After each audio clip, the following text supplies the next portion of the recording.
Come here. Hey, come here. Hey! Get in here! Wala na. Hey!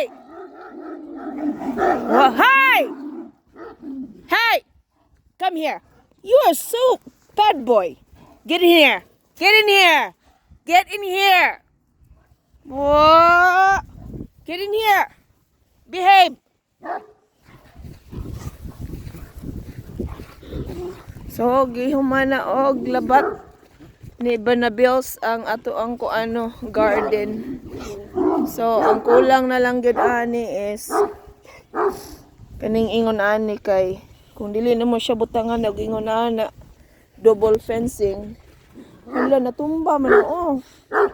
Dili mo siya butangan og double fencing ang rabbit mo kuan mulusot diya sa sulod and then muhurot sa ato ang mga na makalusot sa ang mga baby rabbit makalusot diha.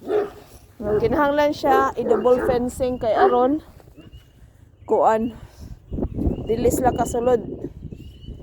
Dili sila makahurot sa ato ang mga gitanom. So medyo dako-dako jud pero ang ako ang kuan diri oh. Kani siya ingon sila first year pa ni karon nga year, first year. Sukad pagtanom ang ako ang asparagus. So ingon nga ini ka third year kuno ay ka mag-harvest.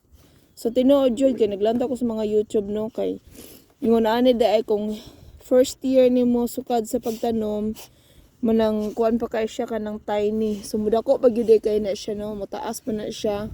Tapos kuan dili pa na nimo siya mautan kay kuan pa baby pa kayo ang meaning ko no ani kay baby pa ang iyang gamot. So ini ka 3 years old ani ahya pa ni siya nga mo kuan mo kanang strong mo dako ang iyang gamot and then ang iyang asparagus mo gimaw siya dagko na dili na nipis.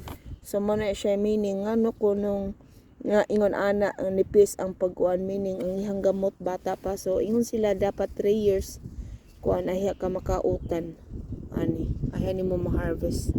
So man na siya asparagus lamin ni siya guys pwede nato ni siya nga makuan kana bitang makilaw kay medyo tamis-tamis man ni siya ikaon nimo nga kanang tamis-tamis nga crispy.